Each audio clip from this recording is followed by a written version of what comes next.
Game ain't over. The sun is shining. And it ain't over.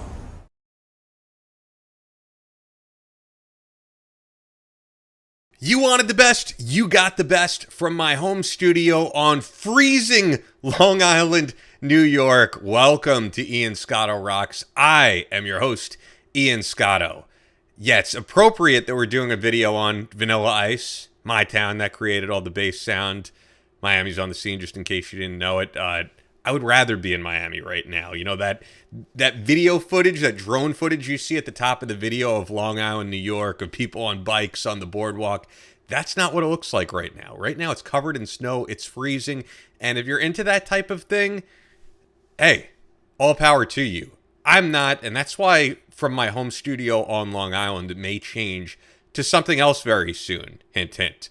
But with that, that's not what we're talking about today. We're talking about Vanilla Ice, which may surprise many of you because this is a rock channel. We focus exclusively on rock, metal.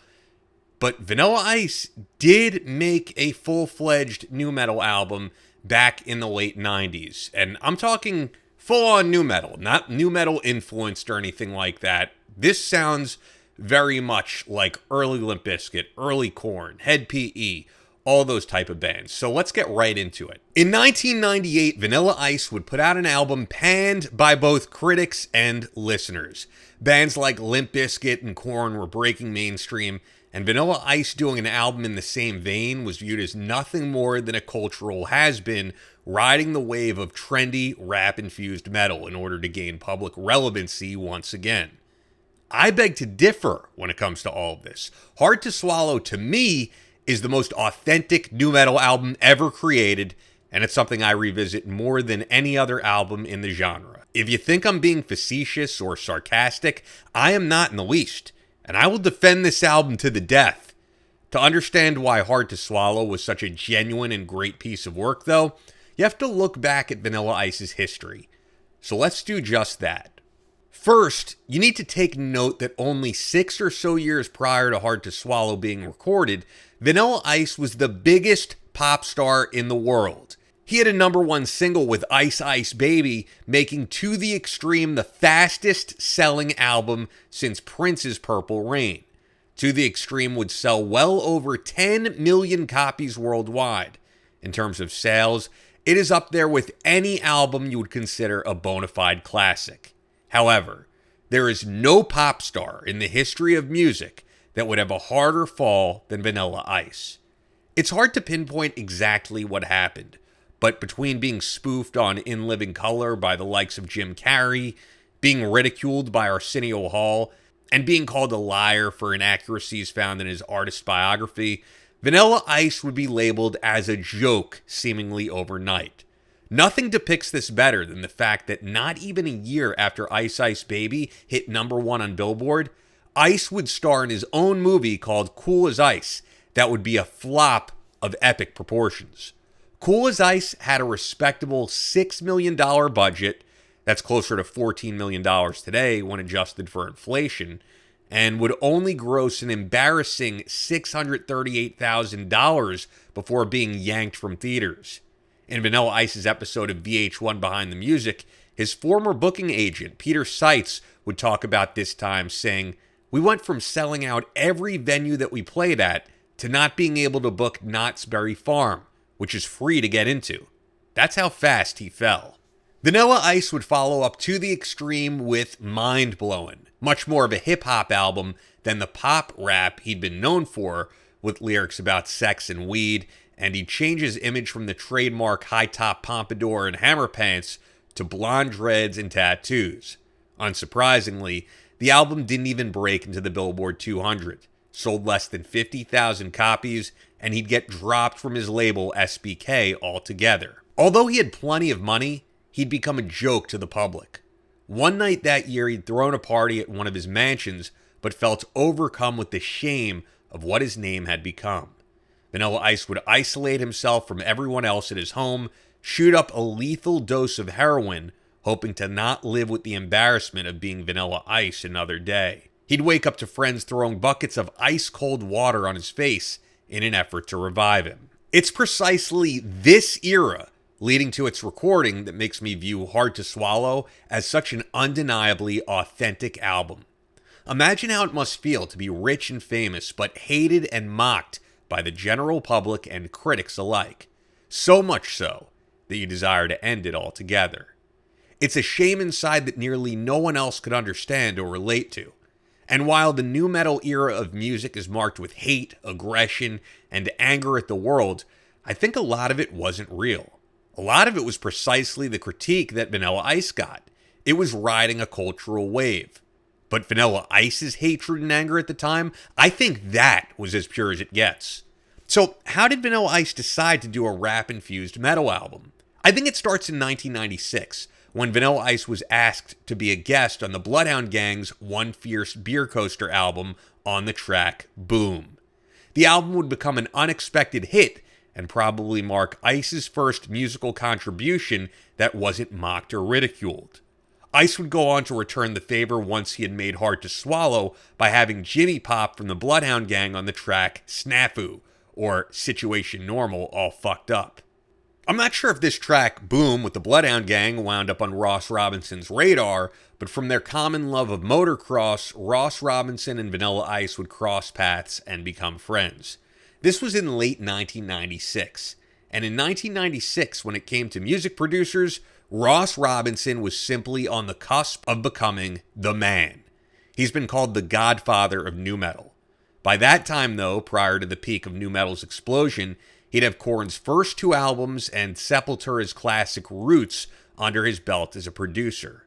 Ice would open up to Ross about what he was going through and how he was toying with the idea of some kind of comeback.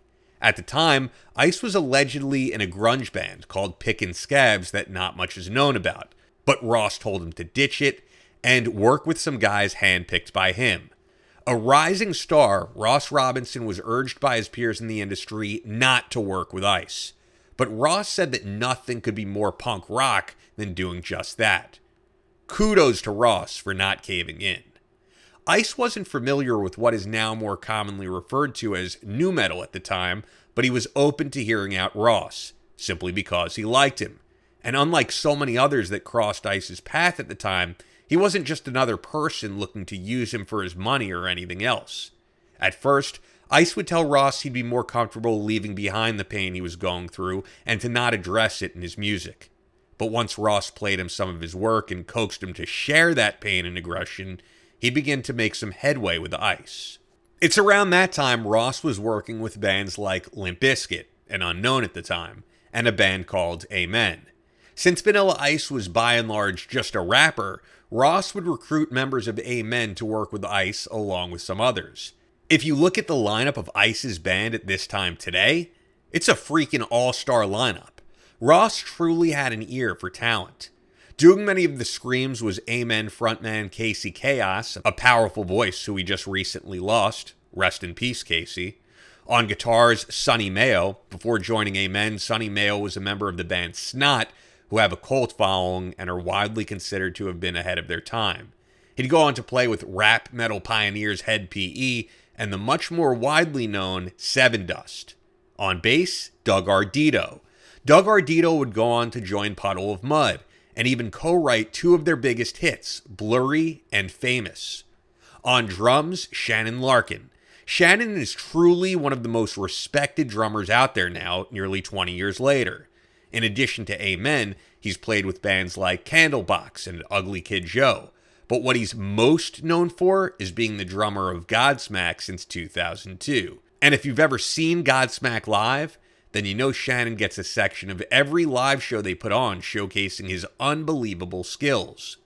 On keyboards, you have Scott Borland, brother of the legendary Wes Borland of Limp Bizkit, who's collaborated with his more famous brother on many projects. And on the turntables, you've got DJ Swamp, who's worked with everyone from Kid Rock to Beck. That is undeniably an absolutely killer band.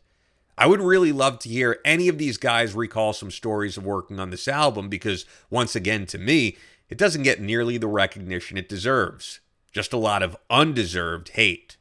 As for Vanilla Ice himself, his vocals really couldn't be more appropriate for an album like this. An easy critique of nu metal at the time was a lot of these guys really couldn't rap. These were often metalheads trying to pull off something that just wasn't native to them, and the results were often pretty cringe. Ice can actually rap. He recycled some of his material from Mind Blowin' on the opening track, Living, and even did a much heavier remake of Ice Ice Baby, now called Too Cold, complete with screams, and I think it just worked, regardless of how it was perceived. On ADD, he got deeply personal with lines that go, "With these hands I built this life, hell of mine, now I'm alive, just can't hide from myself, I just can't hide from myself, just can't hide from my fucking self." Or on Fuck Me, where he shouts with Casey Chaos, "Fuck Vanilla Ice, he sucks, eat shit." It was all so real, knowing that only a couple of years before recording these tracks, he tried to end his own life. He was venting out the rage that the world had thrown at him for the past 5 years. And to those that say he was just riding a wave, following a trend, I say that timeline is everything, as you often hear Mark Cicchini say on the Three Sides of the Coin podcast, if there happens to be any Kiss fans watching this one. When Vanilla Ice recorded this album, there was no Slipknot out yet. There was no Linkin Park. There was no Disturbed. So although nu metal or rap metal, mostly out of Cali at the time, was starting to go mainstream, this was long before it became the giant trend that would eventually implode. Much like hair metal, grunge, pop punk, or any other fad that record labels can get rich off of before they kill it off, thanks to signing every band that follows the formula in hopes of becoming the next big thing. In reality, they're usually just the next dart for record label heads to throw at a board in hopes of hitting the bullseye that very few ever do. Anyways, Hard to Swallow is just great. It's authentic, it's chaotic, it's angry. It even has its more fun moments, not taking itself too seriously, with cuts like Zigzag Stories, the Horny Song, and a 5-minute long freestyle session that includes insane poetry on it. It's everything you could ever want in a nu metal album, and yet, it really went nowhere. It was just another vehicle for critics to take a jab at Vanilla Ice. There's podcasts and even other videos here on YouTube talking about the Hard to Swallow era, but unlike this video, it's mostly just people clowning on it. The unfortunate truth? Vanilla Ice could have put out anything at that time, and it would have been panned. He could have dropped the equivalent of Michael Jackson's Thriller, and people still would have said it sucked. People hated Vanilla Ice just because he was Vanilla Ice, and they couldn't even tell you why they hated Vanilla Ice, especially in the mid to late 90s. It was just a visceral reaction, like some kind of MK Ultra programmed into the general population by the powers that be. They'll say he was a wannabe doing pop rap or something, and that he had no integrity. So what? The same could be said for a lot of artists out there, but for some reason, he just gets hit the hardest, and it's not even explainable. The guy made his money, he could have just gone away, and there he was in 1998, slugging it out in the clubs, playing legendary yet tiny punk rock venues, like the now gone CBGBs in New York City. He clearly was doing it for the love of the music. The album may have been therapeutic in getting some of that pent-up anger and aggression out of his system, I suppose, but his rage would still be on full display for years to come. In 1999, MTV would have a special called the MTV Lame 25, highlighting what they'd call the 25 lamest videos, where they'd ceremoniously destroy these music videos, and of course, they'd include Ice Ice Baby. Not surprisingly, looking back at this list, they'd also include a lot of hair metal bands on there, like Motley Crue, Warrant, Nelson, and Winger, another genre that was the brunt of every joke in the late 90s. Anyway, this show was hosted by Jon Stewart, Dennis Leary, Chris Kattan, and Janine Garofalo, and Vanilla Ice was invited on the show to ceremoniously retire Ice Ice Baby, and he sure did. Sporting a Dr. Evil shirt, Vanilla Ice would say to the group, "Showing people I'm out with the old and in with the new, I'd rather people focus on Hard to Swallow, plug. I'm going to show people a taste of what we do nowadays." He'd then proceed to grab a baseball bat and wreck the entire studio in a very real TV moment that's still remembered to this day. Hey, so speaking of Vanilla Ice mentioning Hard to Swallow from there and saying plug, I'm going to do a little plug here. Check out the Etsy store, link in the description. and you could purchase one of these mugs. You could also purchase the limited edition Ian Scotto Rocks t-shirt. This is more than just a channel. This is a movement, and I could use your support if you like what I'm putting out there. Also, be sure to like and subscribe. In 2004, Vanilla Ice would take part in the reality show The Surreal Life and have a similar freak out and destroy that set as well. Today, being 57 though, Vanilla Ice seems to have worked out his demons and actually embraces being the Vanilla Ice that most of the public remembers best. Time has also changed things, and he's now loved for it more than he ever was since his heyday, regularly headlining the I Love the 90s tour featuring acts like TLC, Naughty by Nature, Montel Jordan, and Sugar Ray's Mark McGrath. Very rarely is he screaming anything from Hard to Swallow, though, because he's usually just sticking to the hits, which include Ice Ice Baby and Ninja Rap. I, of course, wish he'd embrace that era and make another Hard to Swallow caliber album, but there's simply two truths standing in the way of that ever happening. For one, the demand just isn't there. I may consider the album a classic, but I also consider Guns N' Roses' Chinese Democracy a classic. And the truth, as much as I may not like it, is I'm in the vast minority in these camps. Ice is also just at a different place in his life now. He has a huge smile on his face all the time as a family man. He both embraces and laughs off a lot of that past history in interviews, and seems to be wildly successful in flipping houses. He even had a major hit centered around this in his reality show, The Vanilla Ice Project, which lasted an incredible 9 seasons. He's not the angry guy anymore, screaming his face off and nearly taking out Jon Stewart with a baseball bat in hand. We all evolve. It's why your favorite band can never recreate the magic of that first album oftentimes. It'd be inauthentic. It wouldn't be the same. I can't remember any time that a band I love tried to go back in time and make something like they did in the past and it working out for them. In the years that followed Hard to Swallow, Ice would put out a couple of other albums that featured the fusion of metal and hip-hop with Bipolar and Platinum Underground. But quite honestly, they just didn't have the same punch as Hard to Swallow, which you really have to credit to Ross Robinson and the all-star lineup of killer musicians that Ross discovered. That album really had something you can never replicate, and though it's unfortunately criminally underappreciated, I can never thank everyone who contributed to that album enough for making it happen. Because I can honestly say that from its release in 1998 up until now, it's an album I'll regularly put on. It got me through some difficult times in my life. It's gotten me through workouts and long road trips. Because in my Jeep Cherokee or Land Cruiser, when I'm rolling through the hood, you know I'm going to use a track like this all up in your eardrums. So pump the EQ and let them speakers hum and gets crazy like Prozac. And if you're a fan of this album like I am, then you get the reference.